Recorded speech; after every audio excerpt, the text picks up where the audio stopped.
In this video, I review a trophy list that spans almost 10 years with over 900 platinum trophies, and I reviewed this one a little bit differently. I actually spoke to the gamer themselves. The trophy list we're going to be looking at belongs to a gamer called White Wolf. He's a patron of the channel and someone I can call happily friend. So I thought I would reach out to him and speak to him before I reviewed his trophy list, but what transpired was a 2.5 hour long conversation about his trophy list, and I recorded it and I just thought, this is just something so different and so interesting, being able to hear the story of the trophy list by the person themselves rather than having to assume big parts of it as I review the list. This was really special for me because White Wolf's followed the channel since it started back in 2020, and talking about these time periods really threw me back into what my channel was like, what I was like as a gamer, a trophy hunter throughout the last 5 coming on 6 years now. And I hope you enjoy this style. It's a little bit longer. It is of course a much more conversationalist, so you can just kind of sit back, be the fly on the wall of this conversation and hear a breakdown of the story of White Wolf's trophy list.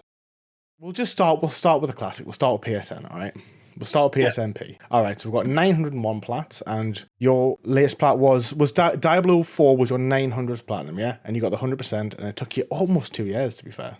Diablo 4 I platinumed last year. That was me cleaning up the DLC. That was like a 400-hour undertaking to get the Paragon 300. So Platinum 900 is Demon Soul. Oh, okay, right, okay. Which is, where is it? Oh, aha, right, okay. Okay, so before we move on to before we actually go through the stuff, let's look at the stats, because this is the one I like. I like the stats. 180 PS5 games, 646 PS4, 85 PS3, 63 Vitas, and 68 multi-platforms. How old is this account? I've been doing this since 2016. June 2016 is when I bought my PlayStation 4. I would say the bulk of those were earned between 2019 and 2022, because that's when I was doing the grubs. And then 2022, we did you'll see it on the grid too. You'll see it on the line graph, a sharp decline when we hit 2022 all of a sudden. Oh, yes. So looking at your monthly activity, let's have a look, see, right? So we started off this is per month, so, quite tame. And this is obviously when you discovered Platbro, isn't it? Well, this is the month I started. This is legit the month I started doing videos, was May 2020. You just basically hit a lot of trophies for a while. So in December 21, almost 900 trophies in a month. That's quite a feat. And all those grubs that were cross-platform, I went back and started going through all of them. You know, when you've got them and they were literally like you've already paid for them, it doesn't even feel as bad. It's like the first, when you drop that $5, £4 or whatever on the first one, then you're like, it's crossplay though. So like at least you're getting the double plat. It doesn't feel as well, it still feels the same, right? But so did this. Throwing our minds back, we did a challenge which was like 4 months long, was it? Where it was like in teams of 8 to 10, and every trophy you earned points for your team. That was a sweaty time. It was a fun time. It was really competitive. It was a lot of work for all of us. You were captain, weren't you? So I was still a grunt. And then after the tournament, I said no more grubs. So since 2022, there's been nothing that would classify as a grub. No jumping taco games, no auto runner, no quiz country game. Easy games, yes. Grubby games, no. Because you've been gaming in Platinum Trophy hunting for a long time as well, and I think like what we class now as a grubby is different to what it was in 2018, right? Where 2018 it was an hour long game is like a cheesy game, whereas now it's like there's like literally games that come out every day that are like 2 minutes long for a platinum. So looking at this, right, we've got some stats down here for you, because I think the rest of them, these don't really matter too much. Don't really provide much interest, but so you've earned 31,346 trophies of a possible 32,400. So there's only like, out of all the games you've played, there's only 1,100 trophies you haven't earned, giving you a completion percentage of 96.65 and 1.85 million out of possible 1.98 million, which is like so close, man. But this bit here though, White Wolf 416 has spent 2 years, 62 days, 20 hours, and 39 minutes playing across all platforms. Okay, you're gonna depress me now. that's a feat. I think when someone really, when you look at your time like that, and it's like collectively over 10 years, you're like, it does like kind of come as a bit of a shock. The actual stats, because I just kind of glossed over them, right? 1,042 games played, 977 games completed, 96.79% completion, 1,200 unearned trophies, 9.18 trophies per day. And a country rank in the US of 643, which is pretty damn high, and a world rank of 3,400. That's actually insane. Like, considering the top like 2,000 are basically like just people who just play easy plats all of the time non-stop, is it's not a bad little thing. I know you don't really care about it, but you know, I used to. it's kind of cool that you're almost. Oh, I used to be obsessed with that number. Oh, okay, right. From when to when? During the grub period, I would say 2020 to 2021. I was like, yeah, let's keep cranking that number higher and higher and higher. Gotta crank it, baby. Right, I was exactly the same. What made you like actually start collecting trophies? Well, originally I wasn't a trophy hunter. I just wanted to play games to play games. You know, my PS4 was a present to myself, and I got 5 games: the Uncharted Collection, Uncharted 4, and Bloodborne. I got a PS4 to play Bloodborne, and I didn't care about trophies. I saw the little pop-up occur. I'm like, oh, okay, cool, and I moved on. I really didn't start hunting trophies in earnest until I did the Spyro Trio in 2019 or early 2018. And then that's when I actually started caring a little bit more about playing games to get the platinum. And I would find those niche games like Virginia and whatnot. But yeah, it was Spyro that really launched me wanting to hunt for trophies. Before that, I would platinum a game if I felt I could. I mean, my first 7 plats, 2 are Final Fantasy games and 5 are Lego games. So the first games you did play, was this your first ever account on PlayStation? Like, if you only had the one? Right, okay. Only have the one. So this won't obviously be in the chronological order, will it? Because it's like it shows like at the time. So if you platinumed a game 2 years later, it'll obviously come up later down the line, right? So is Final Fantasy Type 0 actually the first game you played on this account? Or was it just the first platinum you earned? No, it was the 5th game I played. Okay, right. Because I did Uncharted 1, Uncharted 2. I played Shadow of Mordor and initially didn't like it. Played Uncharted 3. Played Bloodborne, didn't like it. Or I got past Gascoigne and I'm like, yeah, this isn't for me. And then I played Final Fantasy. So I think Final Fantasy was the 6th game I played. Everyone's going, how does he know that off the top of his head? He's weird. Yes, I am. It's just we're all weird. We're all weird here. These first couple of games obviously were easier games that you went for. Still not as bad as my easy games, because my second ever platinum was My Name Is Mayo. And then you did Game of Thrones, Dragon Quest Heroes, which I still haven't done. I did want to do, but the slog put me off a little bit. It's like, because I love Dragon Quest 11. It's the only one I've ever played, and it was like, I loved it. It was such a good game, such a good little story. But it kind of suffers from the whole thing, same as like Pokemon, where for me it's just too slow now. I've just got this scatterbrain where, like, you know how it's like this, like you're loading the battles constantly, you're like kind of walking 2 seconds to then have a 5-second loading screen, and everything's so slow. I think I've just been like TikTok brained Gen Z'd, where like I just like needing things quickly now, and I'm like, oh, that's why I play Pokemon on an emulator, and I love it on an emulator. The problem with that is the grinding. You have to rerun the same battle over and over again just to get puff things, which are RNG. Yeah. So not only are you doing the same battle over and over, but then you're waiting on the RNG to run in your favor. So that was a very annoying plat. That was before I realized plats could be annoying. That the grind RNG and grind can be very annoying. So I'm just going to, because you've got so many games, I can't talk about every single one.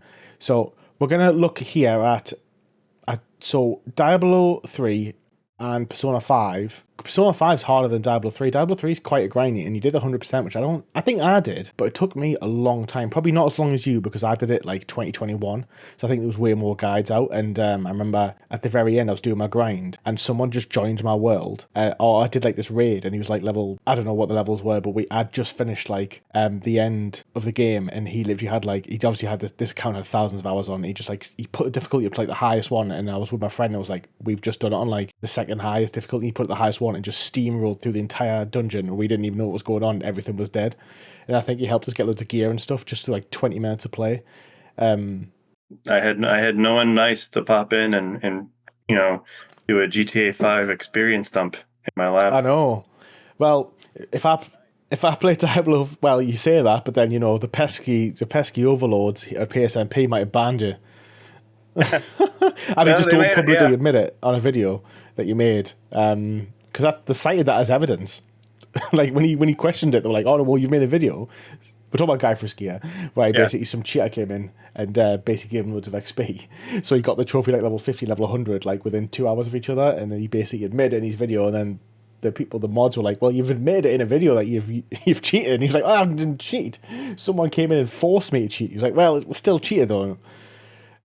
which is just hilarious. Like he was like, "Oh, I was messaging him at the time." He was like, "Well, it's banned." I was like, "Well, have you appealed it?" And I went, "Yeah." They just copy and pasted the link to my own video and said that was why I've been banned. And I was like, "Oh well, you can't argue with that, can you, bud?"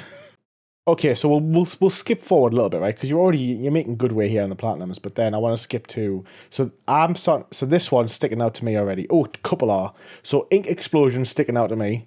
That was one of the first easy like grubby platinums I played, and Full Blast. And then I think is this the start? Like May 2019. Yeah, this looks like the start of when I started playing Grubbies. Strap in for this. Get the seat on, get the seat belt nice and tucked in. We're going to be going through some bumpy memories. We go from Persona 5 Vanilla to Ink Explosion in the span of 4 months. Oh, it grabs you. Let's keep going before I ask you how this makes you feel, all right? So we've got, I mean, there's still, you're the same as me, and there's still games you want to play scattered in. Because, like, you know, yeah. I mean, Mirror Soul Suspect and stuff, Telltale games were like, they were obviously easy games, but they were really good games as well, like Detroit and stuff as well. Yeah. And you've got Valkyrie Revolution, which I think it's like a turn-based like anime war game, isn't it? Like World War II game. That would be the Chronicles version. Revolution is more of an RTS. Okay. It's over the shoulder, running around on a battlefield, almost like a Dynasty Warriors, but without the Mushu aspect. Right. So, but no, that was a good time. But what I tried to do is I played to play a serious game, and then the grubby games were palate cleansers to just keep the dopamine flow running while I was working on the bigger title. I did the same. I would have one game that I'm working on, right? And say I'm playing like, I don't know, like Horizon Zero Dawn comes to mind because it's like a 60-hour game, right? And I would literally like, I'm going to play this, but then like when I want an hour break or just want to do something different, I would just play a grubby game, a fast platinum trophy. But the problem was these games were so fast that by the time I platinumed Horizon Zero Dawn over like a month, I would have platinumed like 30 easy games because they're just so fast. And like I'd be like, oh, I've done Horizon Zero Dawn. I've been spending the most of my time on that. I spent 60 hours on that this month. I spent 20 hours on these games, but I just beat all of them. Like that kind of looks like what you've done here as well. But again, right, looking at these, right, so this is 2019, okay? So this is like obviously when you're kind of getting the bug for the platinum trophies to pop in and stuff. But the games, the variety of games that were like out at the time, there wasn't these 2-minute games, was there? There was like a couple of 15-minuters, but most of them were like 30 minutes to like 2 hours, right? Yeah, they're all made by Ryder and East Asia Soft, I think, were the two major producers. Yeah. And most games are about an hour. And most of them still require that you play most of the game in order to get the trophy list. So like my classification for a grub for myself is if it's under an hour to complete the entire game, or you can do the trophy list without beating the game. Yeah, fair. So like Gravity Duck is a grub because you don't need to play all 200 levels. You just play the first 50 and you have the trophy done. But it was still an actual video game. Like that's the thing. I like Gravity Duck. I remember that game. Yeah, like you could essentially flip up and down, couldn't you? Across the like, you basically it was a platformer, but you changed the gravity, so you'd go to the ceilings and stuff. And I liked that. And but seeing here, look in January 2020, you played a lot of easier games, but then you did go to Skyrim, GG 100%, Lost Legacy, God of War Ascension, and then we've got Shadow of Mordor, God of War. So you were playing bigger games. Oh, what are these? Yeah. All these 100%ers. And 2020 is also, I had a little bit more time to play for reasons, right? So I actually went back and cleaned up a lot. So I went back and cleaned up the Uncharted series during this period. But that didn't start though until now, right? So it was like March when it actually started. So yeah, so you must have went back because I think lockdown was like for England it was like mid-March is when it started. Yeah, that's when it was for us. Yeah, and then literally within 2 months, I'd already started a YouTube channel because I just needed something to do.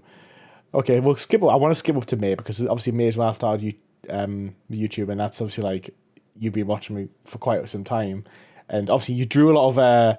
I wouldn't say inspired. I corrupted you, and give you ideas on more games to play, which is May's here. Look at all. Oh yeah, we were like on the same path at this point without knowing it, right? Like, because this was before I started making videos again, and you were like, obviously, like these were the games I'd played, like all these games like Mega Bolt and Deep Space Rush, Daggerhood, which is a great game. Yeah. And then you fit in some, you fit in some big boy games though. You got Witcher Wild Hunt. Nice. That was my life for a long time. I definitely made you play this game. Little Adventures of Prairie is definitely a game that you heard about from me, isn't it? Because it's such a bad game. I declined to comment on that. Yeah, some of these games are. Oh, you didn't even do My Name Is Mayo until July 2020, bro. I probably discovered that from the grubby platinum YouTubers, I think. Yeah, you would have. So some of these games I didn't play. So like these games, yeah, like Kotodama and onwards, I never played any of these ones. Don't anyone play Kotodama. Do yourself a favor. Stay away from it. Just don't play it. You'll thank me if you look it up. Or maybe you won't thank me if you're weird, but don't play it if you're wrong. So this list is a lot of people who actually want to get some platinum trophies quickly could literally look at your list and get some quite a lot of ideas, because you've obviously got more platinums than me, and my list is got some starting points for people who want to just smash platinum trophies. But looking back at your time playing these games, what does it bring about any emotions, any thoughts? Well, at least Ride Alike games are games. Yeah. That's the first thought I had. I mean, because I grew up in the 8-bit Nintendo era, so I like me a good side-scrolling platformer. So something like Metagal, where it's a Mega Man clone. It's like, okay, cool, it scratches the itch, because I don't think at that point the Mega Man games were getting re-released by Capcom yet. Like Mega Man Legacy Collection, I don't think was coming out yet. So if you wanted to play old school, you had to play these Ride Alike games if you wanted to get that itch covered. And there's no good space shooters, for example, like that aren't insanely hard. It's interesting because like throughout all of like gaming, Nintendo's always made these type of games, right? And the home console, the PS3, Xbox 360, Xbox One, PlayStation 4, because they had the technology to make these big games, especially because open world games were definitely the most popular thing from like 2012 to 2021, 22, that like there was no AAA like platforming games or anything like that, was there? If you were just like a normal gamer who just bought the latest games, you would have never really played any like platformers, because there wasn't that many that came out on console, right? Other than all of these, there's obviously this like indie space where there was like hundreds of these games, and then people who realized that some people want to collect platinums, and they're like, well, if we make our platinum trophy easy, then we're going to literally quadruple our sales, which is why I never held it against any of these developers, because like we've got a game, and if we can sell, instead of selling 200 copies, we can sell 2,000, 3,000,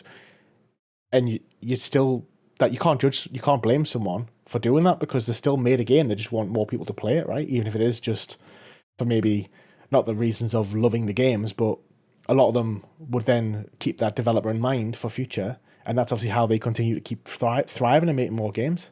I would be in agreement there. And platformers now are mostly 3D. So to find a good 2D platformer, I mean, there have been some, Folk Song is out, Super Meat Boy, those come to mind. Those two games come to mind. That Meat Boy's been out for a while, but Folk Song just came out. Otherwise, your platformer is a 3D platformer. Astrobot, that's about it. Most 3D platformers are easy as well, right? Like, yes, I'm not talking about Crash Bandicoot. Crash 4 is like generally. Is it one of the hardest? It'd be one of the hardest 3D platformers. But then you think about like before Crash 3 was even remastered, like the likes of Astrobot, like I'm trying to think what games I played that were actually 3D platformers, but they were never particularly hard. I'm thinking of like Takes-Two, like that had a lot of platform elements in it, but it wasn't difficult by any means. That being said, I just haven't played any. I don't play platformers really, to be fair. There probably is some really difficult 3D ones out there, but not AAA, I would have said at that time, because otherwise we probably wouldn't know of them. And the only other thing I would laugh at would be, I see all these 90% common trophies, and all of a sudden 14% World to the West, 6% Horizon Turbo, or whatever that is, 6% Final Fantasy X-2. It's just kind of funny just to see if I were to graph this out, it would probably give people whiplash. Townsman, A Kingdom Rebuilt. That is a fantastic simulator. Oh, okay. It's a village simulator. That is a fun time. If you like more hands-on village management simulation, supply chains, population management. That is one of the best ones I've played. Right, there's so many games. We're gonna have to like kind of break this up into White Wolf eras, okay? Because I'm just scrolling through all these games here. So, because I kind of want to get onto like some key parts, like as you like kind of developed, right? So we started off, you kind of started off and you only went for like the easier games, like Lego and stuff, not like grubby fast games, just games like obviously that you thought you could platinum, and then you've obviously discovered this kind of like, so that's like the beginning era, and then you kind of went into like Act 1, say mid 2019, to when you've kind of discovered these platinum trophies, which are really quick, and it's pretty much the same amount of time as I did, because my PlayStation journey started like late 2018, and then I kind of spent like 2-3 years playing all of these like games really. And we did have a challenge, a platinum trophy hunting challenge in our Discord, which was 21, wasn't it? So it was round about here. 22. Oh, okay, right. Okay, in that case, we need to keep going on, because we're seeing like, oh, Remnant from the Ashes, GG. We're seeing a lot of like, it's actually very similar to my list. Looking at it, it's the same. It's like one game here, like Ghost of God of War, Ghost of Sparta, and then it's like like 7 or 8. Oh, Alien Destroyer. Goddamn, I hate that game. Like just 20-30 easy games, and then maybe a bigger game like Days Gone there. You literally just did the same thing as that I did. Mm-hmm. It was like a balance, isn't it, though? Just like you kind of felt like, like you've spent 50 hours, 60 hours playing one game for one platinum, and then you're like, well, now I just want to like play some quicker games that I can just kind of like tick off and get through them and feel like a sense of accomplishment, and like, I've done this game, it took us an hour, on the next one, blah blah. Yeah, that's kind of how I was treating things. So, the games were palate cleansers, especially when I was working on larger projects, because, you have Witcher 3, you have Days Gone, Dragon Age Inquisition's in there somewhere. 2020 would be 5 years ago. So, 2020, you're looking at Dark Souls 3, Final Fantasy 7 Remake at the... Yeah. Well, we went past Bloodborne a little bit ago, and Bloodborne was your 100th platinum trophy. Was that on purpose? Did you choose that to be your 100th platinum trophy? I did. I went back and finished it because Nice. I finished the first run of the story back when I first had the play. What year was it? 2016. I went back and finished in 2016 because Old Hunters DLC dropped, and that was the first DLC I ever bought.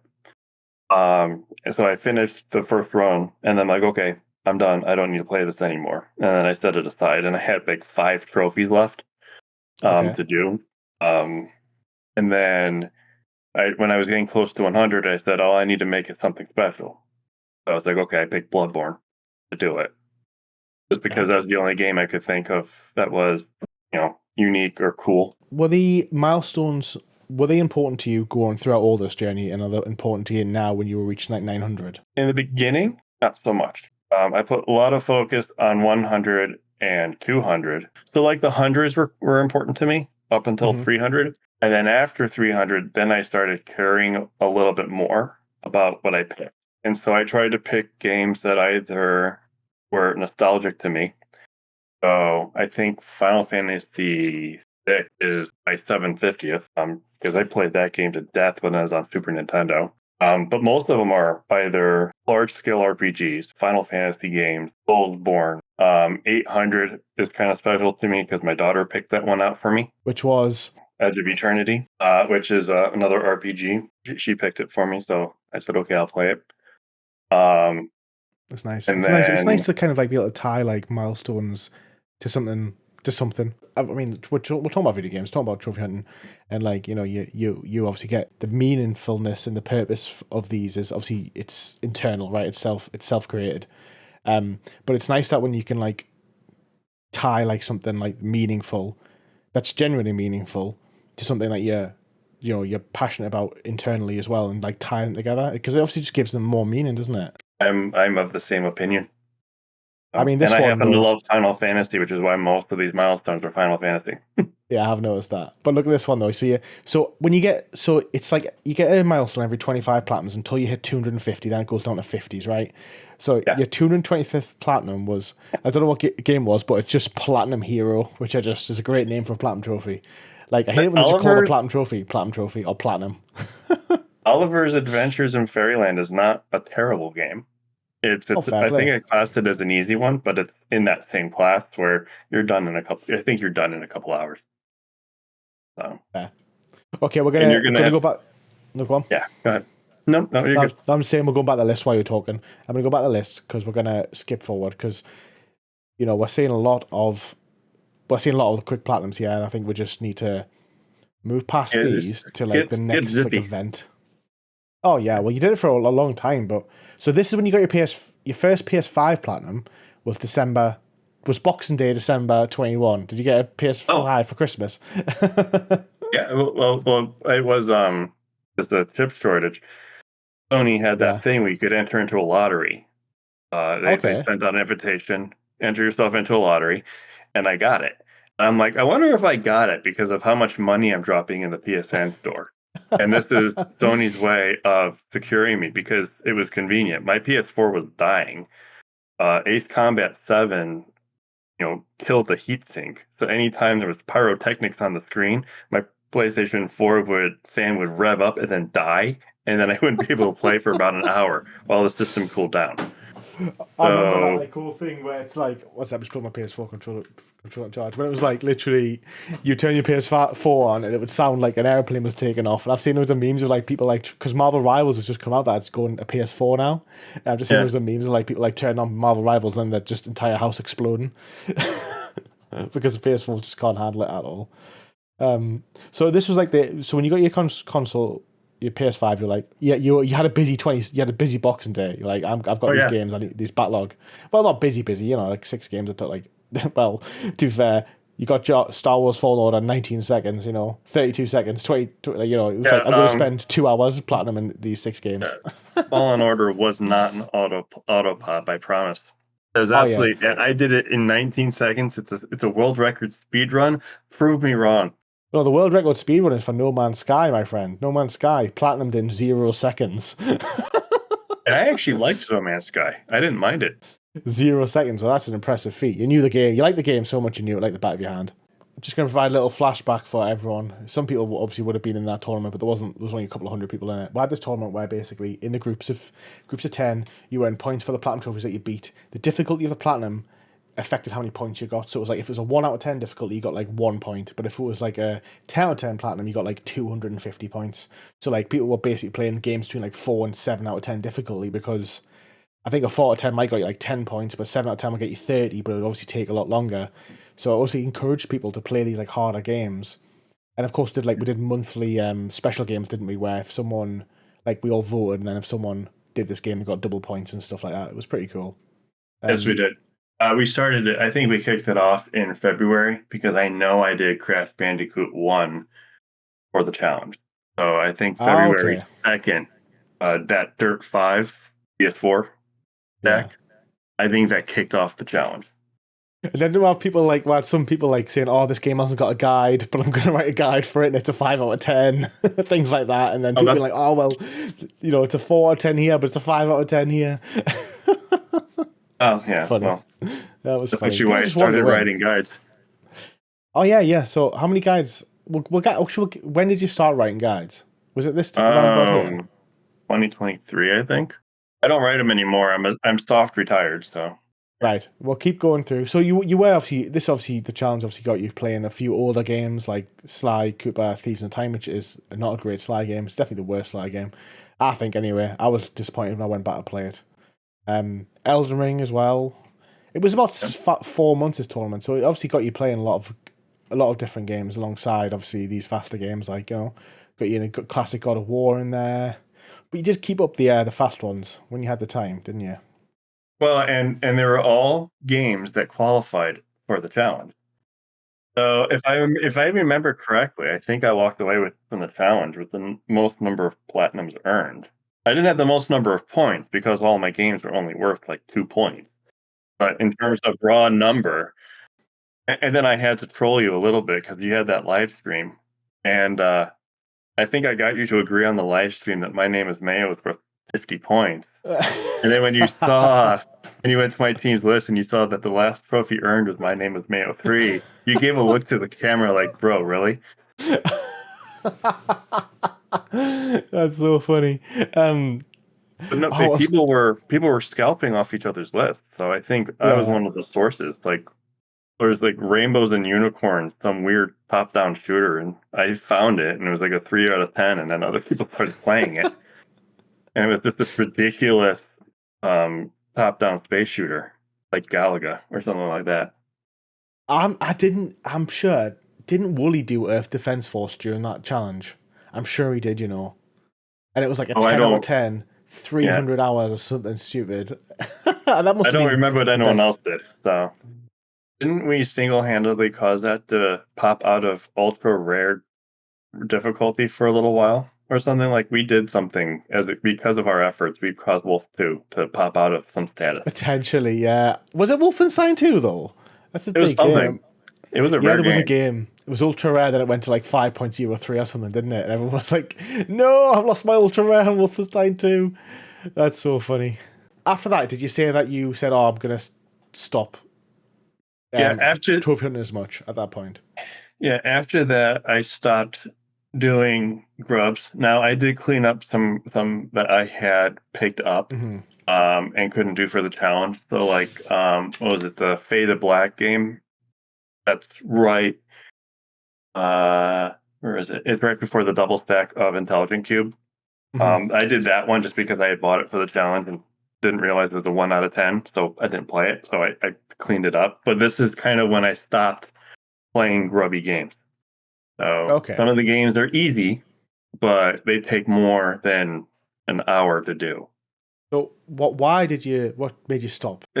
Playing grubs just no longer appealed to me because there are a lot of really interesting niche games that I found during the challenge Hmm. that were indie games, very well put together, didn't have as much love, didn't have as much attention because they weren't something you could clear in an hour. Cold Vambrace, I think, is one such game where it kind of played like Darkest Dungeon, Okay. but it had a different story to it, similar mechanics. I mean, I found things that could cover the niche of, okay, I need something small that I can play and have fun with, but it's not an hour long. Now there's Space Caban, which yes, I think is classified as a grub, but I want a top down shooter, so don't blame me. I like hearing the journey because some people like I've made plenty of jokes about my list being like full of grubbies and like proper like it's not a great list, blah blah. And people have commented and said like, like why don't you just make a new account? And I'm like, no, because it's the journey, man. Like the journey is the thing that we live through, right? And like it's good to look back and like and obviously talk about these sort of things because how often do you actually get to talk about these trophy lists really, especially like when you're just talking about the easy games and stuff. But it's obviously like it's part of like the gaming journey and like how everything's like phases, isn't it? So if something happens and you kind of like reevaluate how you spend your time and what you want, how you want to get your fulfillment from gaming. Because there was a time where I really liked smashing platinum trophies and like getting like 3 in a day. And when I was off like 5 hours and I was getting like 10 platinum trophies, like I felt a big sense of accomplishment when I did that. I was like, yeah, I've just done 10 platinum trophies. I've moved up the leaderboards like a million places. But then obviously it comes to a point where it's no longer as fulfilling anymore, and you kind of think, well, I don't know, I just don't get the same joy or sense of accomplishment anymore. So, is this your guide? Yeah, that's my guide. Aha, well, hey. So, what made you start or want to write? I'll give you 5 stars, bro. I don't own the game. What made you want to write a guide for this game? Yeah, and don't do that because I'll get in trouble with the guide writer community because it'll look like I'm soliciting votes for a guy that's like 4 years old. Really, it was I wanted to draw attention to games that I thought people should play. And I happen to know from talking with other trophy hunters that some people only play games if it has a guide. Yeah, I was the same when I was looking. So if I played a game that didn't have a guide and I thought, this is kind of fun, this is unique, I think others should play it, I'd write the guide and then publish it and go from there. This is a very detailed guide. So, like, how long would it have taken you to write this? I think this was, well, I had to play the game, make sure. Well, just the guide, because you would have played the game anyway, right? So you would have already played the game. Probably about 10 to 15 hours to write the guide. So, do you know, did this give you like some sort of like sense of achievement as well? Because obviously you've got a published guide, right? No, did you not think like you were doing, you're doing something for the community, you're doing something for gaming, the gamers, the developers. It's impressive, honestly. Like, how many guides have you written? Out of 10 or so. Because I also did a That's lot of good. DLC guides. Like Okay. Surviving the Aftermath, I did the entire stack. Yeah. And then I grabbed the last DLC for Surviving Mars because that really needed a guide because that DLC is lousy in terms of getting everything done that you need to have done, and there's a time trophy in there. So Okay, I'm looking now to see if we'd see any ultra rares, and I have seen one just there straight away. Romance of the Three Kingdoms 13.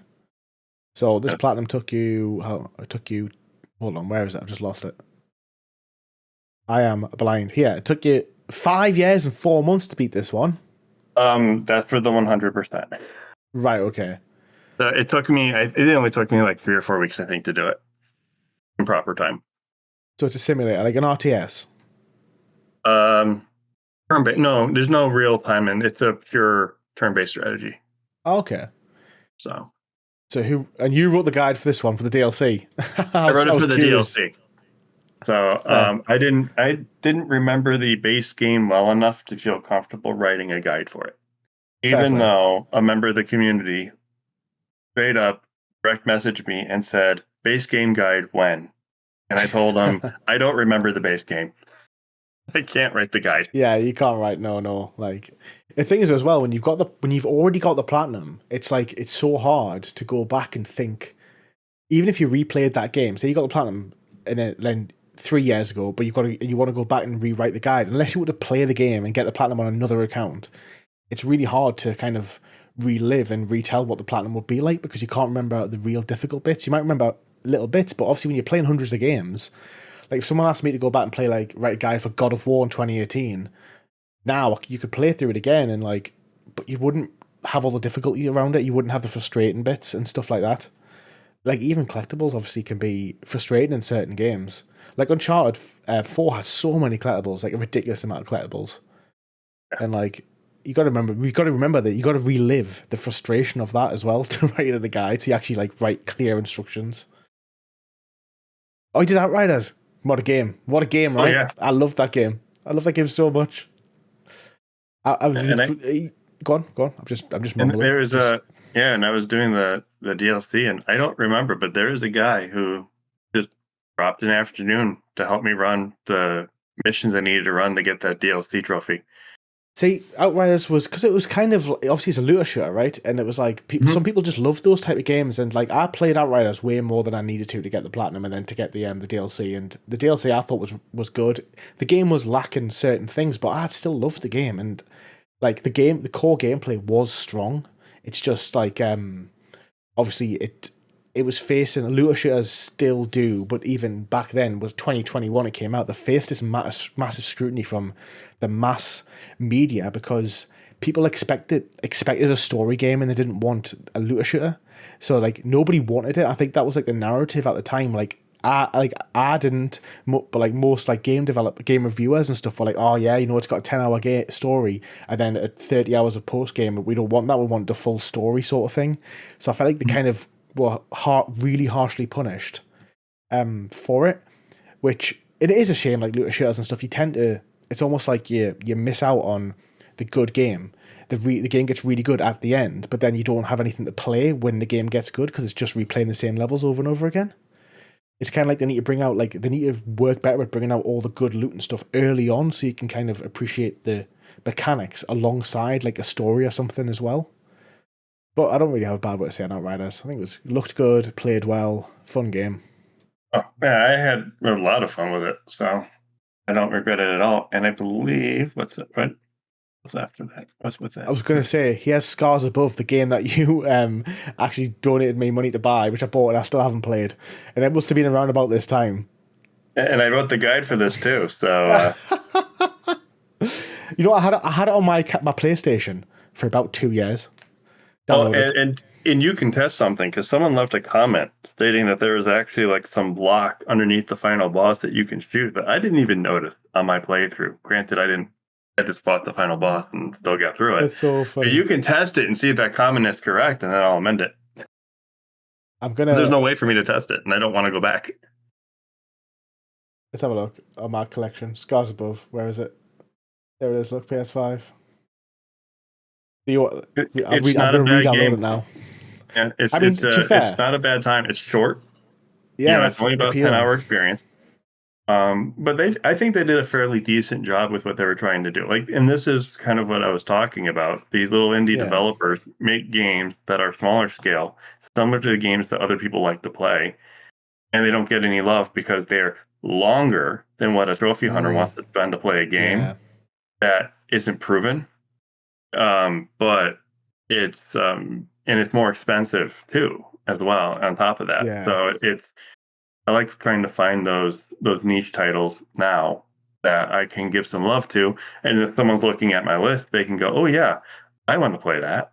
I want to try Yeah. that," and then they can try it. Because I mean, I try not to play garbage. Yeah. Crossing my fingers that I say Now. that. Now you do. Yeah, Now now you I don't. try not to play garbage. Since 2022, I try to play good games. Well, I am. I've got my wish list is currently full of load of indie games, and like I think my tastes, and you'll be the same. My tastes have changed now, and I think my taste in games isn't like the casual normal experience anymore. Like it takes a lot for me to play an RPG these days because like the time commitments and stuff, and I like a lot of games that are like. I like a lot of roguelites, and that's ultimately why I like League as well so much, because you can go into it and you can play for 45 minutes and you feel like you've had a bit of a full experience. And like, so I like a lot of these over the top games and stuff, and I literally see, especially when the sale's on, my wish list is constantly full, and I've always got to like go back into League games. If I haven't bought them after like 3 to 6 months, I have to remove them because I'm like, okay, maybe it's not meant to be. But I love seeing these games that are like, like $10 to $25, and I'm like looking at it and I'm like, this game looks like it's been made by 10, 20, 30 people, and it's like, but it's still a double A title, and it looks like it's got so much potential. Like I'm mad up for that. We've got Hogwarts Legacy here.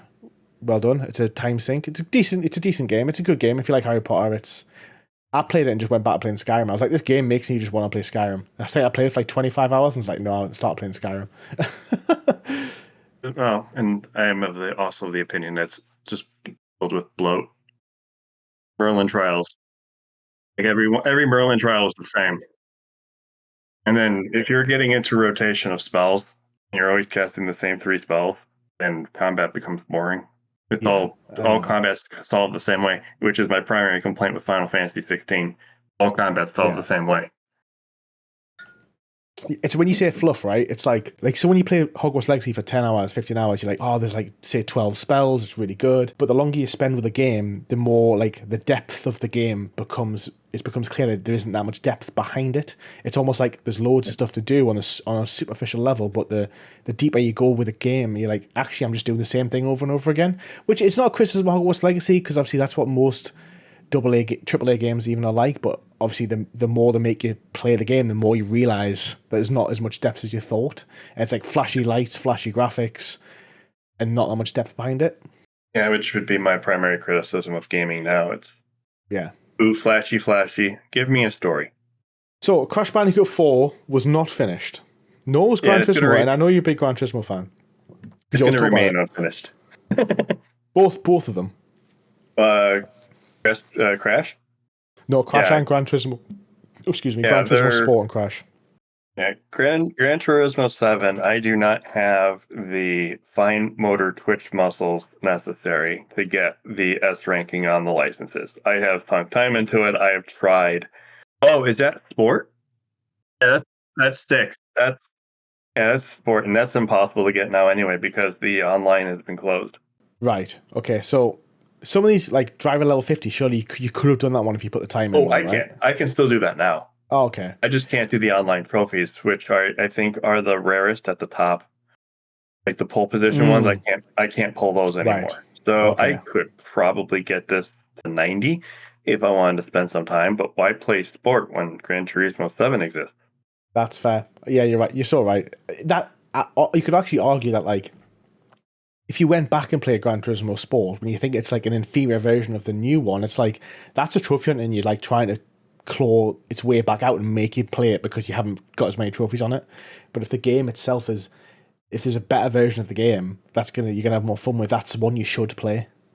And I think there's just a lot more content in 7 that's more enjoyable for me.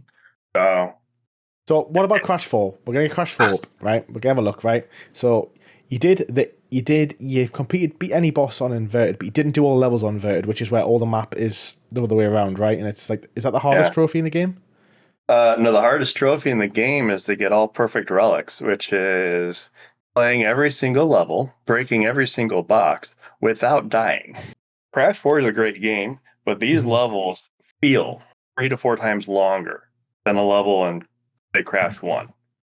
And granted, in Crash 1, those levels could be, I think one level's like 5 minutes long, if I remember the Yeah. time trial well enough.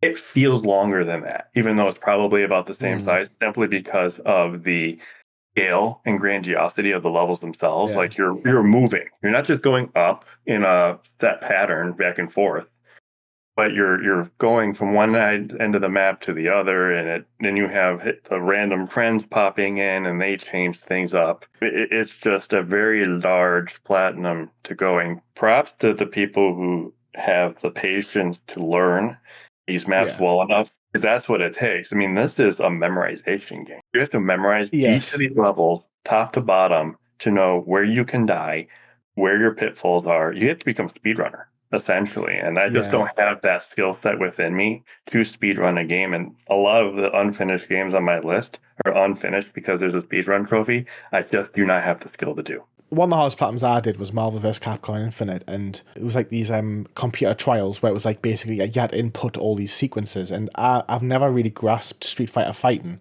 I never enjoyed it. I love Tekken so much, and I love Tekken way more.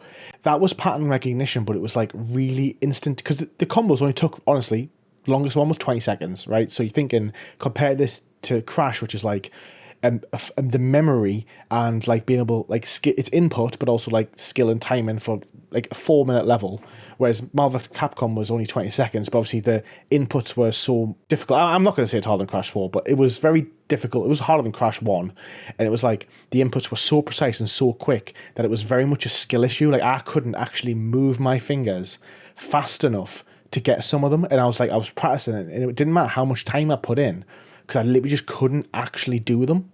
Like I felt like I'd reached the cap of my actual like ability to move my fingers fast enough. Like Crash, I can't really talk much to Crash 4, but obviously the demands on your fingers is not as high for Crash 4 because you're only using like, say 6 buttons, but obviously it's like a longer period of like massive memory, but it's basically mastering like the movement patterns, isn't it? It's like mastering like using your memory to memorize every single level, but then you have to have the skill to execute it. Like every single jump is obviously like its own movement. It's like, you got to think a 4-minute level could be like 2,000 inputs in the controller that have to be almost perfect. So you have to memorize them all. There'd be somebody who speedrun one of these levels, right, for time perfectly with their eyes closed, because you could like memorize every single movement pattern. In theory, there'd be someone who's done it, because obviously you do it so many times that becomes like this like crazy like memory pattern, right? Oh, and there's an idea for someone who wants to do the GDQ. They can do a Crash 4 blindfolded speedrun for GDQ. There's an idea for them. Yeah.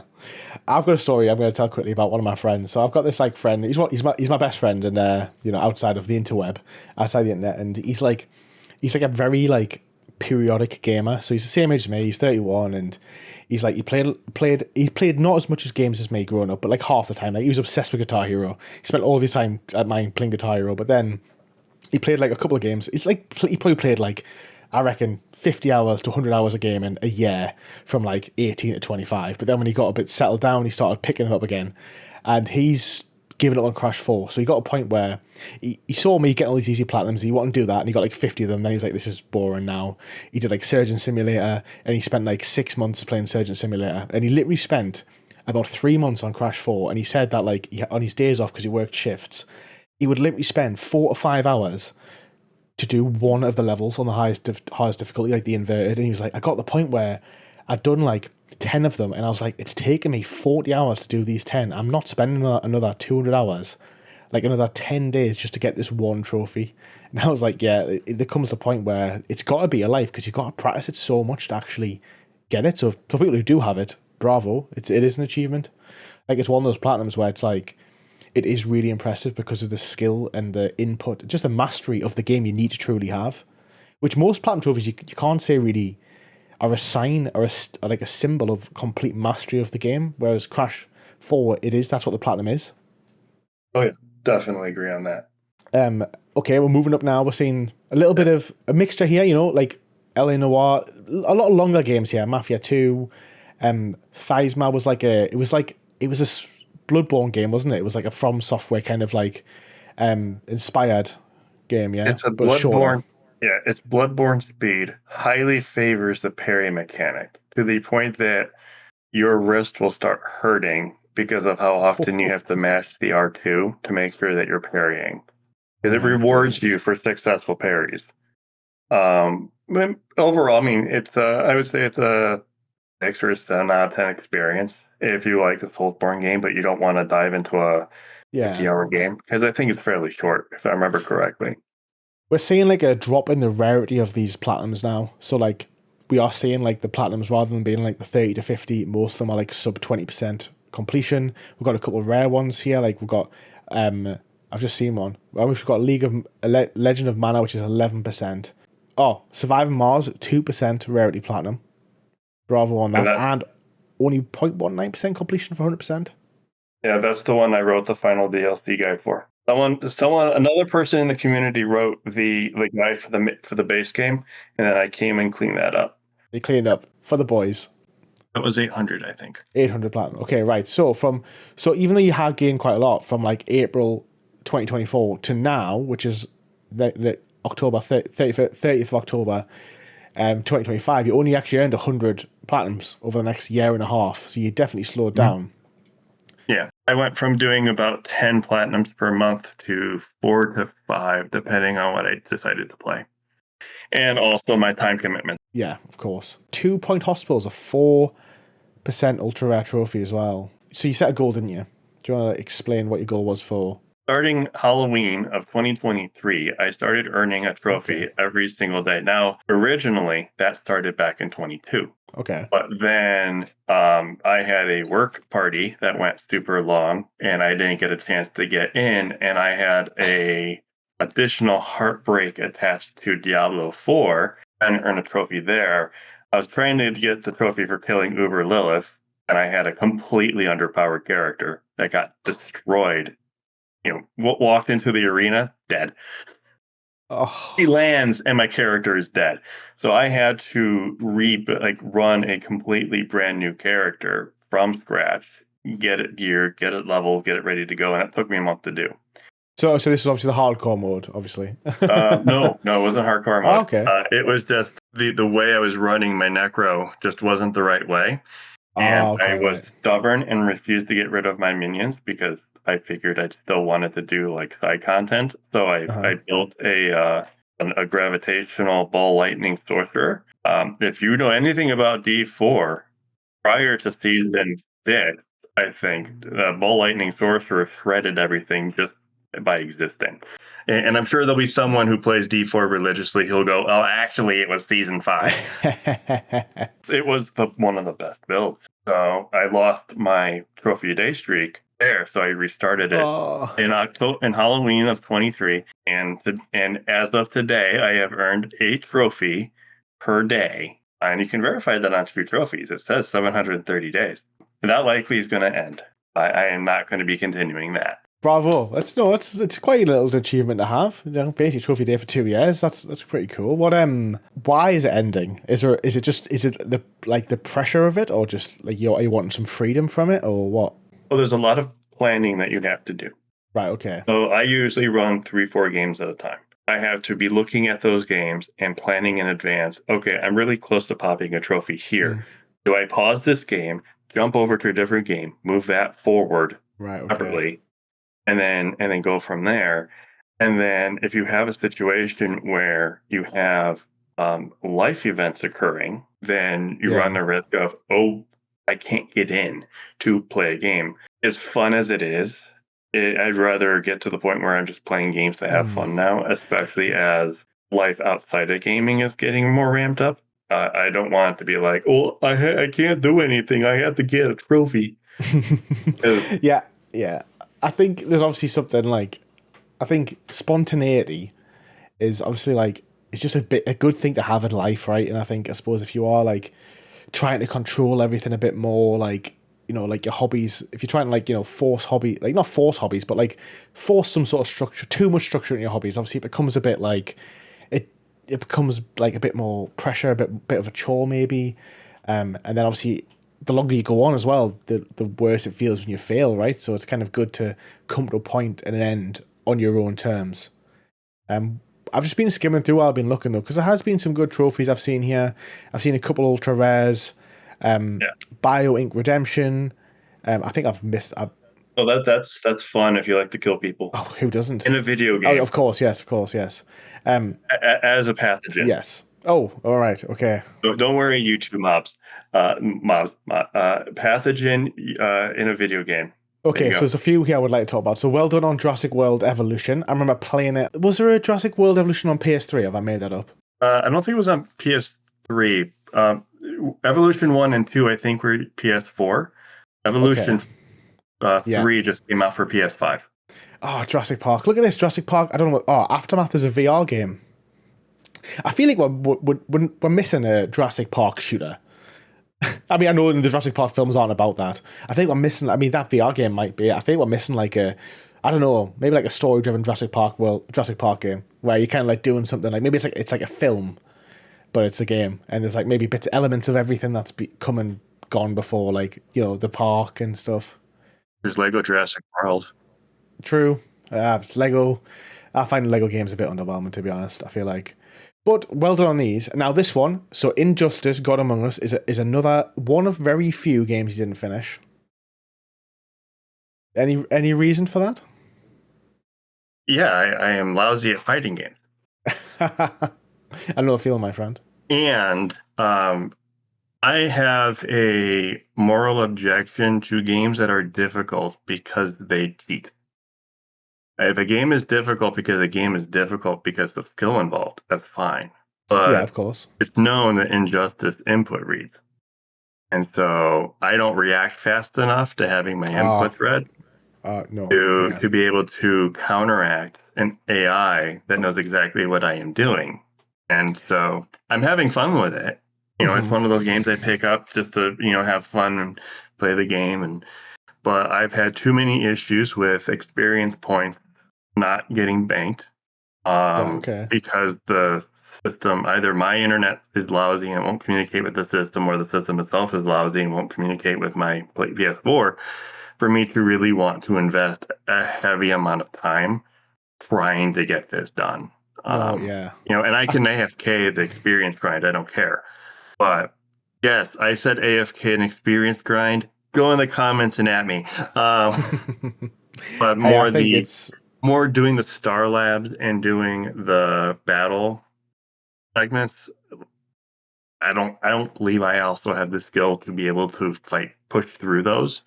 And I like being economical with my time. I don't believe gaming should involve anyone taking their head and banging it against the wall. No. If you're good at a game, you know, if you're good at fighting games and you love playing them, play it, platinum it, because it's easy for you. I happen to be really good at strategy, simulation, and RPGs. Those are my rarest trophies. Mm-hmm. So, you know, generally are going to be my rarest trophies. You know, Bio Ink is extremely rare. 2 Point Hospital, very, very rare. Big Pharma is another one that happens to be like a 2% rare. You know, those are the games I'm good at. And those are the games I enjoy. And I don't bang my head against the wall because I just do I do a Provis, exploit the game because of its own mechanics and win. I am going to just like bring some philosophy into this because I'm just a bit of a hippie at times. And there's a guy who's like an inspirational speaker author called Mark Manson. He wrote the book Subtle Art of Not Giving a Fuck. And he's written another couple of books and stuff. And I remember one of the quotes he said in his second or third book is like about like how to have like it's about like the best life or whatever, how to live your best life or whatever. And he said like in it, life isn't about not having any challenges. So you think like, oh, you know, if you woke up on a beach every day and you didn't have to worry about anything, that would make you happy. And he's like, it wouldn't. Like life's not about being challenge free or not having any adversity or anything to overcome. It's about picking the challenges that you want to overcome, because when you overcome them challenges and you want to, that's when you get like a sense of pride and happiness and joy, and you know that's what gives you happiness. And obviously that the thing is about like it's trying to help people like live a more fulfilling life with whatever they're doing. And I think it does apply to this sort of stuff because like, you know, you can play like an RP, like say a strategy game that's really, really difficult, and some people will hate it and can't do it, but you can do it. But it's like you don't want to do a fighting game because that challenge to you is just not worth overcoming. And I remember when I did like Street Fighter Cross Tekken, and I was like, I felt the same because like I beat the game on like a normal difficulty, and I was like, this is harder, this is so hard because I hate the Street Fighter controls. I was like, I don't want to spend 100 hours trying to beat this game. Like, it just does not feel like I'll get any sense of accomplishment, and I'll not enjoy the challenge. Like, yeah, everyone enjoys overcoming a difficult platinum, but if you hate the 100 hours or all the time you spend with it just so you can beat it, like that's not a good way to enjoy any hobby, right? And it's the same with like just any game you play, you just don't want to play. Exactly. Yeah, I'm in the same boat. So we're into 2025 though, and I noticed police simulator, patrol officers. Is that the one I did the video on? And that's why I played it, because it looked like fun. It was quite fun, wasn't it? And it's like, and obviously all the bad bits of it is like you got to do loads of like speed and stuff. You're like, it's bad because it's just like mundane work, but you're playing a simulator, so it's supposed to be. And that was my whole point when I played it. I was like, oh, this is a bit boring. But I was like, well, yeah, not every part of a police officer's job's exciting. Some of it is just like admin and just boring stuff. I was just getting right into the role. I was just like role playing so hard. And then we're still going on. So we did Assassin's Creed Rogue. Get my words out. Assassin's Creed Rogue. We're just gonna fly through these because if there's any games you want to talk about, because we're gonna come up. Oh, Expedition 33. I really need to play that game. But that's another game that probably isn't easy. It's not hard, but it's not easy. But it's got 41% completion rate. Well, the Expedition 33, depending on what difficulty you play on, gives you a decent amount of challenge, I would say, for the first two acts. And then in Act 3, God mode is unlocked, and you can one-hit kill everything with the proper build. And the game is designed, I mean, the mechanics are there to do it. So it's not like you're exploiting anything. It's just, you take a look what the game offers you. It's like a good old-fashioned RPG. You know, in a good RPG, you can either not pay attention to the mechanics and the systems that are being put in front of you and struggle and fight your way through it, or you can actually pay attention to what they have done and pay attention to the world that they have made and go, oh, wait, I can take this, and this leverages off of this, and now all of a sudden I can one-turn kill pretty much every single enemy. Because that's the idea. You are supposed to, and I'm not going to spoil the game, you are supposed to feel like God in an RPG if it's designed well enough, depending on the point of the RPG. Yeah, of course. Persona 5 is perfect. You know, perfect example. In Persona 5, you should ultimately start feeling like you yourself are God, because you have built up all this knowledge and all this experience, and guess what? You're fighting a God. Yeah, and you're the main character ultimately, aren't you? So you're the main character of the story, so you should be overpowered, and you should feel that way. And a lot of people love that power fantasy. I like it a lot. I mean, I do like playing like the odd game where it's like you're not the main character, but predominantly everyone likes that power fantasy. And yeah, you're right. It's fair. We're actually so we're at the end now, really. So Demon's Souls was your 900th platinum trophy, and you went on to do some DLC for Diablo, and then Imagine Earth obviously being your most recent platinum. So let's quickly, I've got up here, look, these are all your rarest trophies. Yeah. We're not going platinums, we'll just go trophies. But while we're looking through, first you will start with your rarest trophy is Digging Deep, finish level 81 or above in Arcade Tempest without losing a life in the level. Okay. Oh, so that's an Atari flashback game. Oh, this game, I remember this.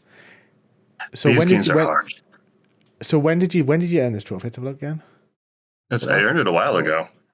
Oh, because I grew up on Atari and an Atari 5600, and yes, so I know that's not a good Atari. I remember at the time. So this game was in our challenge at like time. A lot of people were playing it because it's like these flashback games were like brutally difficult, weren't they? Like I think there's a couple of them, and like So did you get the platinum for this? No. This one is going to sit on Fantasy because There's a few games that are just that I'm not going to be able to pull it off. Well, I've got up here. If you look at the platinum rarity for all of the games, right? The highest platinum is for the PS4 version of the Anniversary, 4.98%. But like, so you've got 1% rarity, less than 1% for Volume 2. Like that, they're notoriously difficult. So GG. And so your rarest platinum is actually, is this, what game is this? That is Epic Mickey. Epic Mickey 2. Yep. Epic Mickey 2, The Power of 2. Also, your second rarest is Trine 2. Yep. And then Surviving Mars. So if we do, can we filter? We can filter. We'll filter by plats and we'll have a look at your plats as well. Oh, wait, no, maybe you can't. You can do filter type by plat. There we go. Right, there we go. Look, right. Okay. Now, I feel like I've wanted to play this game for a long time. Vikings, Wolf of Midgard. Is this a co-op game? No, but it is an isometric. And it is rather well designed. I did enjoy my time with it. Ooh, 8 out of 10 though. Blimey. But you do have to, there is a permadeath run that you have to do. And you have to be very careful because you can glitch if you try to do a save sum, if you do it incorrectly, you will glitch out your entire file and you'll have to do a full save file save file wipe and rebuild from the start.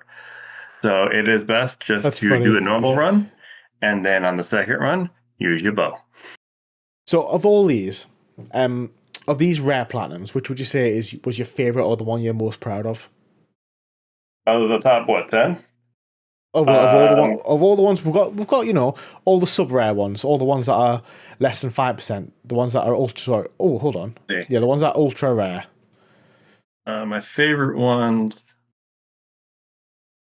I'll give a couple. Ace Combat 7 is a fantastic plat, and it's just a fun time. Yeah, they're difficult. That one's good.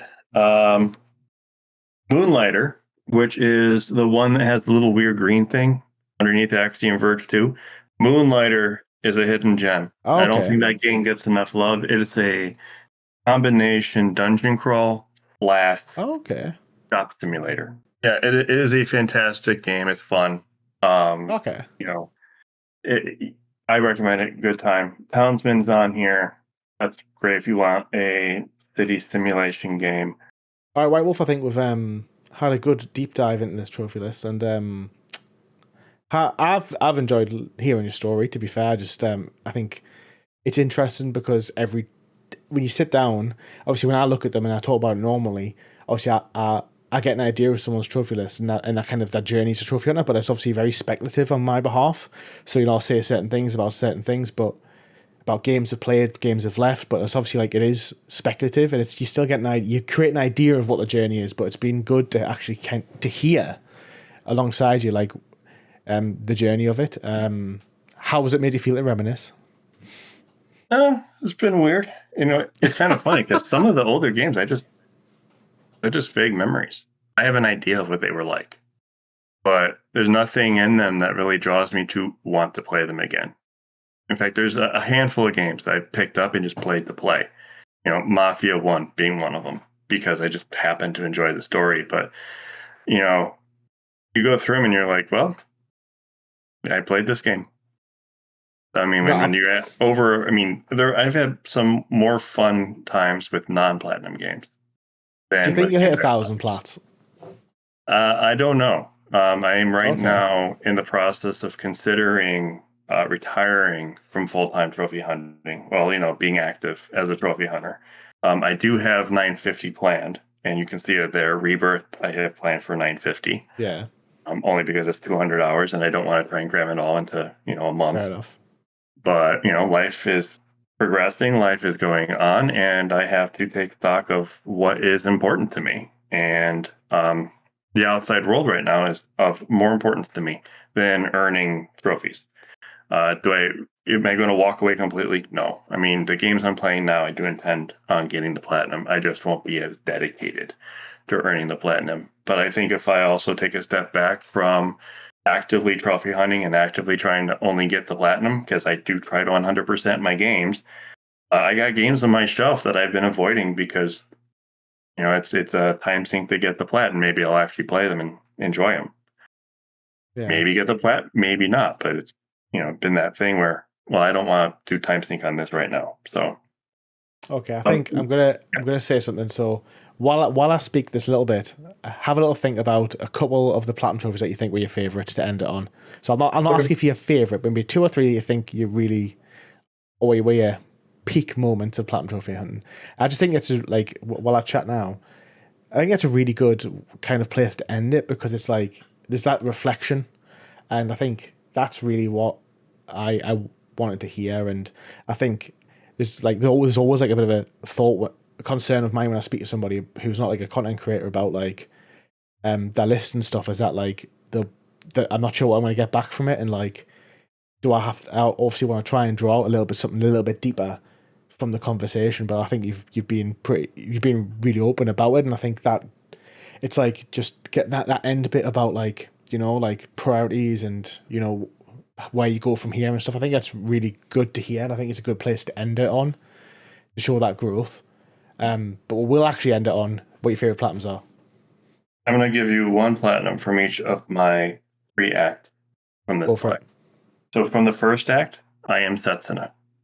It's a Chrono Trigger-esque era RPG, released by a Squaresoft adjacent, Square Enix adjacent company. Fantastic game, absolutely beautiful artwork, beautiful Yeah. music.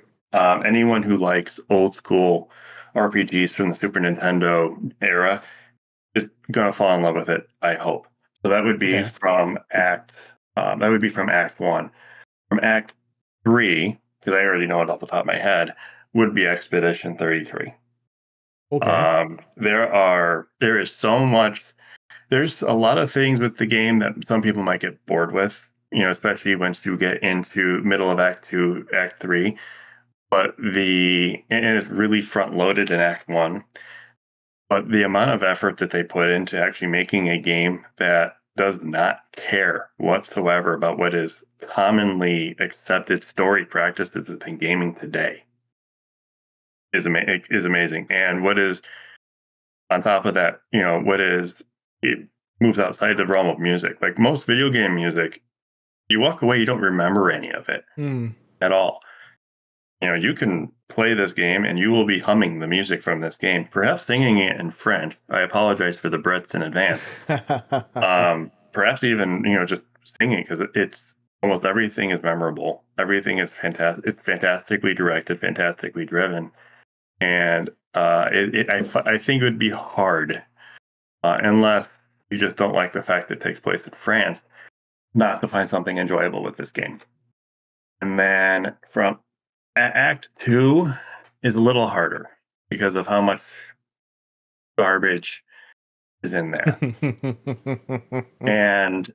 But if I had to do something from that era, I would probably highlight, Witcher 3 was a fantastic time. Yeah, of course. Yeah. And Days Gone is also. So I'm gonna cheat. I'm gonna pull 2 games That's fine. We can do for that. that era. Um, Days Gone. If you play the survival mode, you do the 100% DLC.